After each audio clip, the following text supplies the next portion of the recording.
আসসালামু আলাইকুম দর্শক। গতকালকে একটা কন্টেন্ট দিয়েছিলাম ইলিয়াস হুসাইন শাকিব খানকে নিয়ে অসংলগ্ন ভাষায় একটি স্ট্যাটাস দিয়েছে। সেই স্ট্যাটাস পরবর্তী আরো একটি স্ট্যাটাস ইলিয়াস হোসেন দিয়েছেন তার গোয়েন্দা তথ্য অনুযায়ী, তার রিসোর্স অনুযায়ী বা সে খোঁজ খবর নিয়ে যেটা জানতে পেরেছেন, সেই তথ্যটা হচ্ছে শাকিব খানের ফেসবুক পেজ মেনটেন করে, মানে উনি যেটা লিখেছেন ওর ফেসবুক পেজ মেনটেন করে প্রথম অন্ধকারের মঞ্জুর কাদের জিয়া, চ্যানেলের ইমন নাহিয়ান, দিল্লি স্টারের আরেক বিনোদন সাংবাদিক। আচ্ছা, যাই হোক, এখন কথা হচ্ছে যে এই যে স্ট্যাটাসটা ইলিয়াস হোসেন দিলেন, এই স্ট্যাটাসের মর্মার্থ কি আজকের কন্টেন্টে সেটি নিয়েই আলোচনা করব। আশা করছি আলোচনার সঙ্গেই থাকবেন। প্রথমত আমি গত কন্টেন্টের আরো একটু রেস্ট টেনে বলতে চাই যে, আবারও বলতে চাই যে একটা লোককে নিয়ে, একটা লোক যে দেশকে রিপ্রেজেন্ট করে, একটা লোকের যার ওয়ার্ল্ড ওয়াইড ফলোয়ার আছে, ফ্যান ফলোয়ার আছে, একটা লোক যে পুরো একটা ইন্ডাস্ট্রিকে টেনে তুলে ধরে রেখেছে, সেই লোকটাকে নিয়ে এরকম বাজে বাজে মন্তব্য করাটা তার ঠিক হয়নি, এটি আমি আরো একবার বলছি। এখন আসি তার এই স্ট্যাটাসের বিষয়টা। দেখেন, শাকিব খানের আসলেই এত টাইম নাই। সে একটা পেজ মেনটেন করবে, পেজে আবার স্ট্যাটাস দিবে, খুঁজে খুঁজে বের করবে, সেই স্ট্যাটাস লিখবে। এত সময় শাকিব খানের আসলেই নাই। তাহলে এই স্ট্যাটাস গুলো কে দেয়? অবশ্যই একজন না একজন এটার জন্য দায়িত্বপ্রাপ্ত। এর আগে শাকিব খানের অ্যাডমিন যে ছিল তার পেজের, সেই অ্যাডমিন ভুলভাল স্ট্যাটাস দিত, বানান ভুল হইতো বা ভুলভাল কিছু একটা লিখে ফেলতো। সেই জায়গা থেকে নিয়ে নিস- নিস্তার পাওয়ার জন্য, যদি ইলিয়াস হোসেনের কথাটা ধরে নেই, সেই জায়গা থেকে নিস্তার পাওয়ার জন্য শাকিব খানের সেই পেজের অ্যাডমিনের দায়িত্ব নেয়। ধরেন প্রথম আলোর, এখানে লিখেছে প্রথম অন্ধকারের মঞ্জুর কাদের। আর বিষয়টা আসলে প্রথম আলোর মঞ্জুর কাদের জিয়া। মঞ্জুর কাদের জিয়া একজন সাংবাদিক, তার সঙ্গে আমার সখ্যতা আছে, তাকে আমি চিনি, ভদ্র, মানে নিপাট একজন ভদ্রলোক। এখন তার কোনো রাজনৈতিক ব্যাকগ্রাউন্ড আমি জানি না, সে কোন রাজনীতি ফলো করে। আরো একটি ছেলে আছে নাহিয়া নিমন, চ্যানেল আইতে চাকরি করে। সেও শাকিব খানের খুব কাছের একজন সাংবাদিক। শাকিব খান তাকে পছন্দ করে। চ্যানেল আইতে ছেলেটি চাকরি করে, ভদ্র ছেলে। এবং ডেইলি স্টারের একজন সাংবাদিকের কথা যে বলল, সেটাও সম্ভবত সম্ভবত জাহিদ আকবর, আমি শিওর না, হতে পারে। জাহিদ আকবরকেও আমি খুব ভালো করে চিনি, সেও খুবই ভদ্র, খুবই আহ, মানে অমায়িক একজন ব্যক্তি। এখন কথা হচ্ছে যে এই নাহিয়ান ইমন বা মঞ্জুর কাদের জিয়া, এরা কি 15ই আগস্টে জাতির জনক বঙ্গবন্ধু শেখ মুজিবকে নিয়ে কোনো পোস্ট দিয়েছে? আমি নাহিয়ান ইমনের ফেসবুকটা ঘুরে এসে দেখলাম যে 15ই আগস্টে নাহিয়ান ইমনের ফেসবুকে শেখ মুজিব নিয়ে কোনো পোস্ট নাই। আচ্ছা, এবার তাহলে আরো একজন ব্যক্তির কথা বলেছে, মনজুর কাদের জিয়া।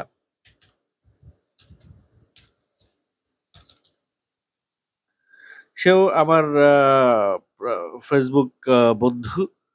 তার পেজটাও আমি একটু ঘুরে এসে দেখলাম যে সে কি 15ই আগস্ট কোনো পোস্ট দিয়েছে।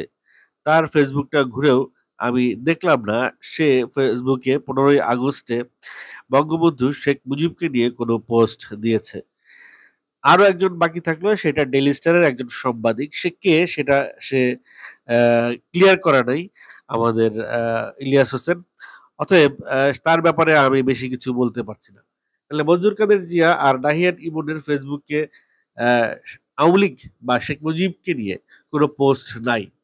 এখন এডিটরের উপরে, অ্যাডমিনের উপরে চাপিয়ে দেওয়া হলো নাকি অ্যাডমিন আসলেই দোষী, নাকি ইলিয়াস হোসেন তার বক্তব্যকে থেকে কিছুটা সরে আসতে চাইছে, কোনটা আসলে?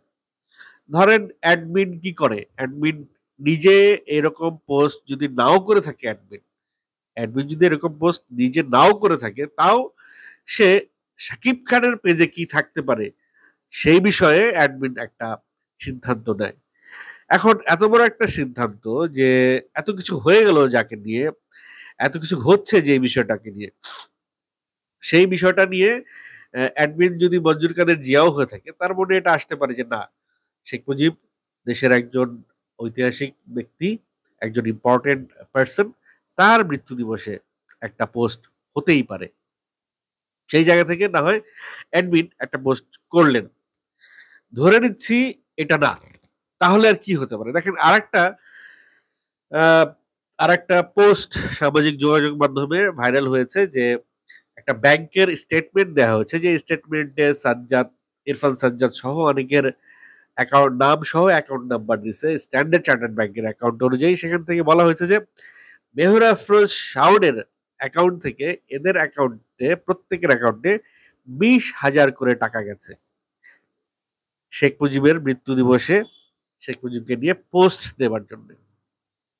এবং এটা নিয়ে ইরফান সাজ্জাদও একটা পোস্ট করেছে যে এত কম টাকা লিখেছে কেন, এর বিরুদ্ধে প্রতিবাদ জানাই।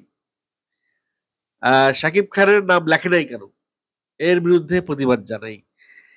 তারপরে আরো অনেক কিছু, আরো কয়েকটা কথা ইরফান সাজ্জাদ লিখেছে। ইরফান সাজ্জাদের সেই বক্তব্যটা যদি দেখি তার ফেসবুক পেজে, সে কি লিখেছে এই পোস্টটা নিয়ে, সে লিখেছে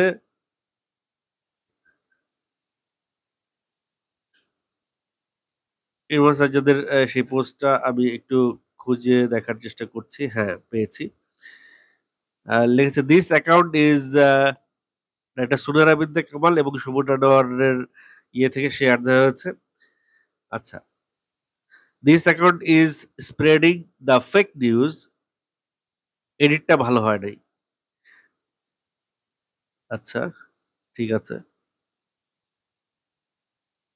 ইরফান সাজ্জাদ তার বয়ানে লিখেছে, আমি কোনো দল করি না, 71-এ শেখ মুজিবুর রহমান কখনোই মিথ্যা না, রেসপেক্ট। এটা ইরফান সাজ্জাদের 15ই আগস্টের পোস্ট। যাই হোক, পরবর্তীতে ফ্যাক্ট চেক করে দেখা গেছে যে এই পোস্টটা আসলে মিথ্যা। পোস্টটা দিয়েছে মুরসালিন মীর নামে এক ব্যক্তি।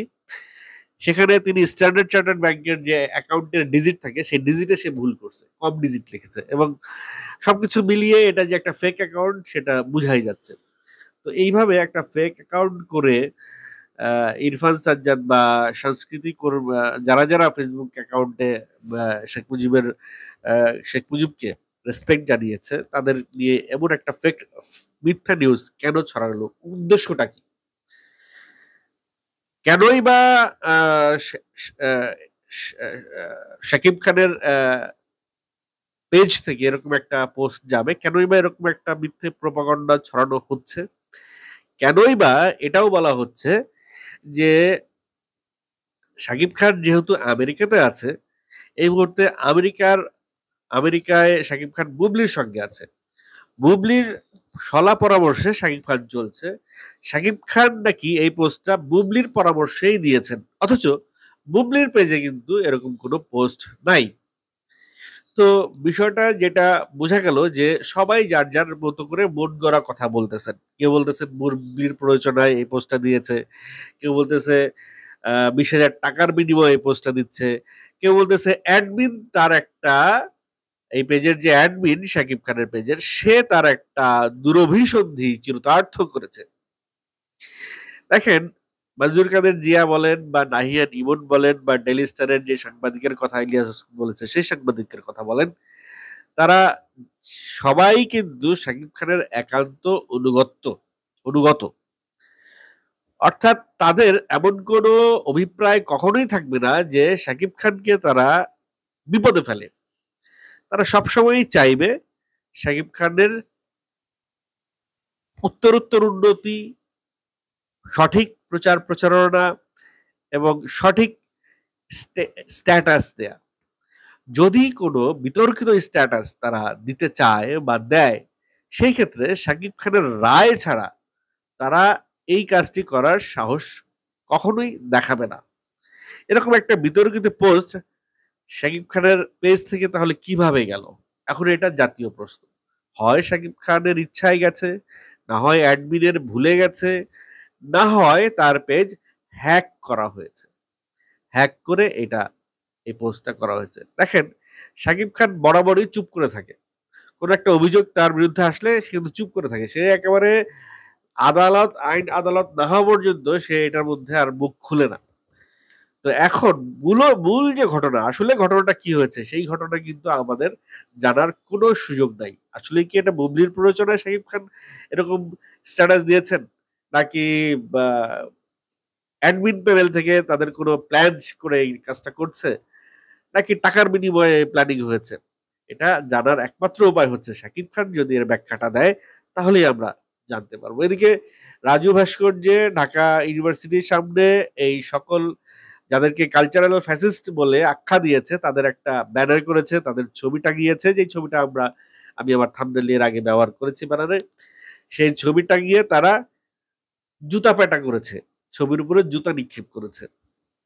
এই যে এই কাজটি করল, এই কাজটিতে কারা ইন্ধন দিচ্ছে? কাদের উস্কানিতে করছে? বা এই কাজটি করে আসলে কি লাভ হচ্ছে? এই কাজের মানেটা কি? কেন করা দরকার? একটা কালচারাল আ মানে যে কেউ বাংলাদেশের যেকোনো ব্যক্তি হোক সে আ সে কোন দল করবে, সে কোন ফ্যাসিস্টের পক্ষে থাকবে, নাকি জুলাই আন্দোলনের পক্ষে থাকবে, এটি বাংলাদেশের যেকোনো নাগরিকের একটি বলতে পারেন এটি তার অধিকার। কে আওয়ামী লীগ করবে, কে বিএনপি করবে, কে এনসিপি করবে, এটি তার অধিকার। আপনারা কাকে বয়কট করবেন এটি আপনাদের অধিকার। আপনারা এনসিপি কে জয়যুক্ত করে নিয়ে আসবেন, নাকি বিএনপি কে জয়যুক্ত করে নিয়ে আসবেন, নাকি আওয়ামী ব্যাকআপে যারা থাকবে তাদের জয়যুক্ত করে নিয়ে আসবেন। যেহেতু আওয়ামী লীগকে ব্যান করে দেওয়া হচ্ছে, আওয়ামী লীগ তার সরাসরি নির্বাচনে আসতে পারবে না, তাই যে কোনো একটা দলকে তারা ব্যাকআপ দিবে। আওয়ামী লীগের একটা বিশাল ভোট ব্যাংক আছে, সেই ভোট ব্যাংক তো আপনারা বাদ দিতে পারবেন না ভাই। আওয়ামী লীগের যে বিশাল ভোট ব্যাংক আছে সেই ভোট ব্যাংকে তো আপনারা ব্যান করতে পারবেন না, ভোট তো ব্যান করতে পারবেন না। যদি সঠিক ভোট হয়, এই বিশাল আওয়ামী লীগের যে বিশাল ভোট ব্যাংক আছে সেই ভোট ব্যাংক তো একটা জায়গায় গিয়ে ঠেকবে। সেই একটা জায়গায় নিশ্চয়ই এনসিপি হবে না। সেই একটা জায়গা কোন দল হইতে পারে সেটা আপনারা বুঝে গেছেন অলরেডি, আমার আর বলার দরকার নেই। অতএব কারা এই বিষয়টাকে নিয়ে এত নাড়াচাড়া দিচ্ছে সেই বিষয়ে আমরা পরে কথা বলবো। আমি রাজনীতি নিয়ে কথা বলতে চাই না, আমি শুধু এটুকুনি বলতে চাই যে ভাই, একজন বিনোদন কর্মী হয়ে সে যদি তার কোনো অভিপ্রায়, তার কোনো ইচ্ছা সে যদি প্রকাশ করে, তাকে প্রকাশ করতে দিন। আপনারা আপনারা তাকে বয়কট করতে পারেন। আপনারা তাকে তার কাজ না দেখতে পারেন। আপনারা তার আশেপাশে না থাকতে পারেন। কিন্তু তাকে অপমান করা, এটা তো ওই যে একটা এটা মানে এটা কোন কিসে পড়ে আমি জানি না। তাদেরকে অপমান করে এবং এমনকি তাদেরকে জেলে হয়তো জেল আদালত পর্যন্ত তাদেরকে টানার যে একটা প্রক্রিয়া চলছে বোধহয়। ইলিয়াস হোসেন তো বলেই দিয়েছেন তার একটা শুধু জুতা পেটা করলে হবে না। তাদেরকে যেখানে দেখবেন সেখানেই অপমান করে দিবেন। এই ধরনের কথা যখন ইলিয়াস হোসেনের মুখ থেকে আসে, তখন একটা যা একটা একটা একটা গোষ্ঠীকে সে কিন্তু উস্কায়ে দিচ্ছে। যে শাকিব খানকে যেখানেই পাবেন সেখানেই অপমান করে দেওয়ার একটা পারমিশন বা একটা চেতনা যারা ইলিয়াস হোসেনকে ফলো করে তাদের মধ্যে ইলিয়াস হোসেন কিন্তু ঢুকিয়ে দিলেন। তো যাই হোক, সময় যত গড়াবে তত বিষয়টা পরিষ্কার হবে। শাকিব খান কিন্তু এর আগে পরে আমি দেখি নাই যে বঙ্গবন্ধুর কোনো গত বছর কি দিয়েছিল সে বঙ্গবন্ধুর প্রয়াণ দিবসে এরকম পোস্ট? আমি দেখি নাই। বা এর আগের বছর দিয়েছিল? বা শাকিব খানের এই যে ২৫ বছরের ক্যারিয়ার, এই ২৫ বছরের ক্যারিয়ারে শাকিব খান কি কখনো বঙ্গবন্ধুকে নিয়ে এরকম পোস্ট দিয়েছিল? আমার চোখে পড়ে নাই। হঠাৎ করে কেন তার পেজে এরকম একটা পোস্ট আসলো? আপনারা একটু ভেবে দেখবেন বিষয়টা, বা আপনারা যদি জেনে থাকেন একটু কমেন্ট করে জানিয়ে যাবেন। আমি যতটুকু জানি শাকিব খান সবসময় আ যেকোনো রাজনীতি এড়িয়ে গেছেন। শাকিব খানকে চেষ্টা করা হয়েছে বিভিন্ন রাজনৈতিক দল তাদের কাছে ভেড়ানোর জন্য, তাদের পক্ষে ভেড়ানোর জন্য। ইভেন এই যে এনসিপি, এরাও কি চেষ্টা করবে না? করবে। কিন্তু শাকিব খান যেকোনো জায়গা থেকে এড়িয়ে থাকেন, এড়িয়ে চলেন। কারণ উনি কি এই এড়িয়ে চলেন বলেই কি তাকে বিপদে ফেলার জন্য এরকম কোনো কাজ হলো? কি হতে পারে? হয়তো খুব শিগগিরই আমরা এই ব্যাপারটা জানতে পারবো। আপাতত ওয়েট করা ছাড়া আর কোনো পথ দেখছি না।